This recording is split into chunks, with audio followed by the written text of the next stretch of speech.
Hola, ¿cómo están? El día de hoy tuvimos algunos problemas para conectarnos con nuestro Facebook Live de los lunes.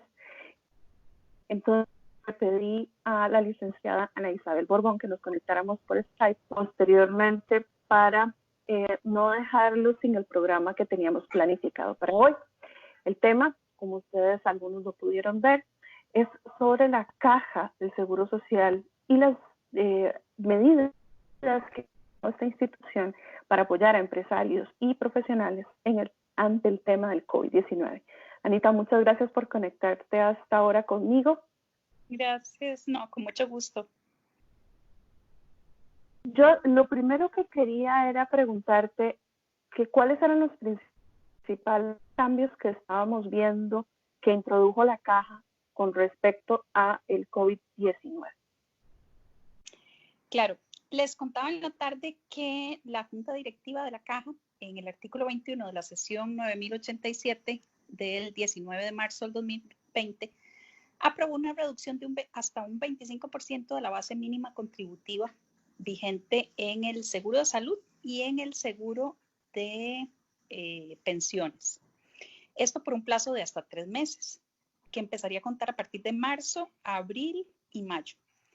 Esto aplica tanto para trabajadores independientes, los que no tienen que hacer absolutamente nada para que se les aplique esta reducción, sino que va a venir reflejada en su facturación, y en patronos y trabajadores, ¿verdad? Pero en este caso sí estableció un mínimo contributivo que sería para el seguro de salud 73.655 y para el seguro de pensiones 68.940. Vamos a ver, el patrono, si rebajara la jornada de los trabajadores, que es una situación que se puede dar ahora con toda esta situación del COVID, va a declarar ante la caja el salario real que le está pagando al trabajador. Pero ese salario real no va a poder ser menor a estas bases mínimas contributivas de 73.655 y de 68.940 si es de salud o de pensiones, para efectos del pago, digamos, de la cuota que hay que hacer.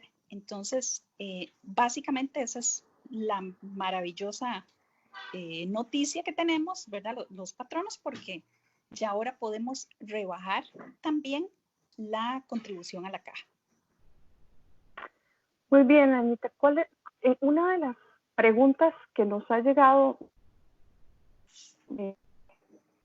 Es que le expliquemos a la gente cuál es la diferencia entre suspender un contrato y reducir la jornada laboral. Ok. La suspensión del contrato no es nuevo. Eso ya existe en el Código de Trabajo a partir del artículo 73, ¿verdad? El artículo 74 nos establecía las 3 posibles causales, que eran la falta de materia prima por un desabastecimiento nacional, ¿verdad? Que no sea culpa del patrono. El caso fortuito, la fuerza mayor, era la segunda posibilidad. Y la tercera, la muerte o incapacidad del patrono que impida continuar con las labores. Entonces, cuando se empezaron a dar los cierres de los restaurantes, por ejemplo, y los cierres de hoteles y por toda esta situación nacional o mundial, digámoslo, los patronos empezaron a tomar como una opción el inciso 2 del caso fortuito, la fuerza mayor, para poder suspender los contratos laborales. ¿Qué significa suspenderlos? Bueno, es ponerles por ejemplo, una pausa al contrato. El trabajador no va a tener que ir a trabajar, pero el patrono tampoco tiene que pagar el salario. De alguna manera, el trabajador se queda tranquilo en el sentido de que su trabajo está asegurado, porque cuando la empresa reactive sus actividades, va a tener trabajo seguro. Pero el gran problema es que no va a recibir salario durante este plazo. ¿Cuánto va a durar la empresa sin actividad? Es en este momento incierto, ¿verdad? Entonces, en el caso, por ejemplo, de la suspensión, eso sí es una novedad, digo, una suspensión, no una reducción de la jornada, esto sí es una novedad absoluta, porque esto no existía, no estaba regulado en el código, nunca en la vida lo habíamos aplicado en Costa Rica, ¿verdad? Y se realiza a través de un decreto legislativo, el 9822, que sale publicado el 23 de marzo del 2020 en la Gaceta.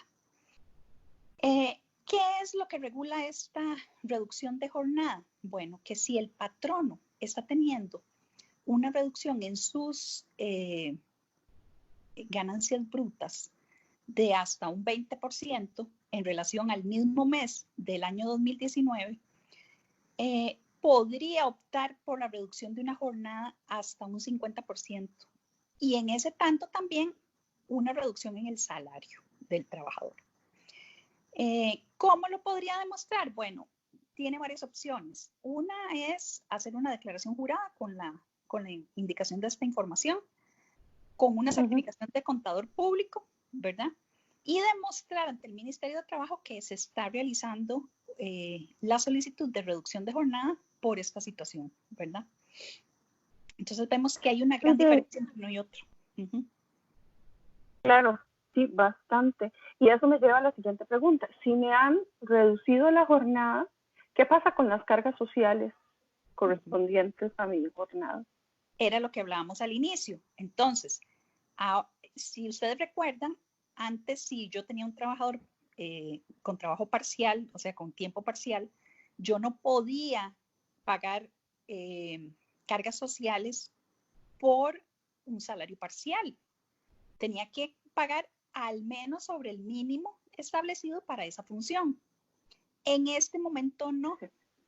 Esa es la gran ayuda que nos está dando la caja con respecto a este acuerdo tomado el 19 de marzo, porque nos indica que ahora sí podemos hacer una reducción, ¿verdad?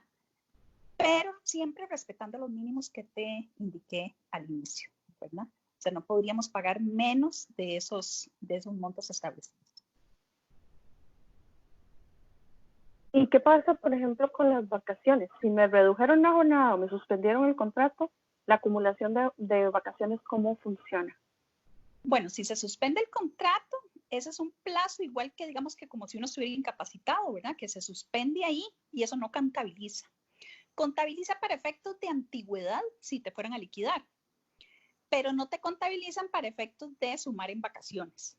Si te reducen la jornada, no te afecta en nada porque vos seguís trabajando. La gran ventaja, me parece a mí, de quienes les reducen la jornada, perdón, es casualmente que se van a mantener trabajando y si bien es cierto, su salario no es completo, al menos tienen una porción de salario. Mientras que a quienes les suspenden el contrato no van a tener ni siquiera una porción, ¿verdad?, eventual de ese salario mientras esté suspendido el contrato. Si me suspendieron el contrato, me tienen que pagar la liquidación. Yo sé que lo has dejado muy claro, pero me gustaría como reforzar esa parte. Ok, no. Si te suspenden el trabajo, el contrato, lo que sucede es que el trabajador entra en una pausa. En una pausa, pero sigue siendo trabajador de esa empresa y el día que la empresa reactive su actividad, él vuelve a ese trabajo. No tienen que pagarle la liquidación.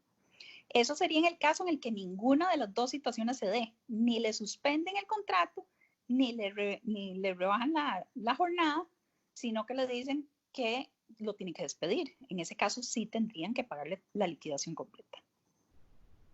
Muy bien.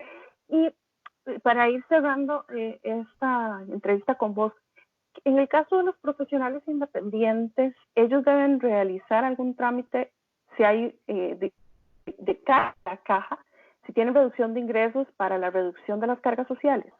No, es automático.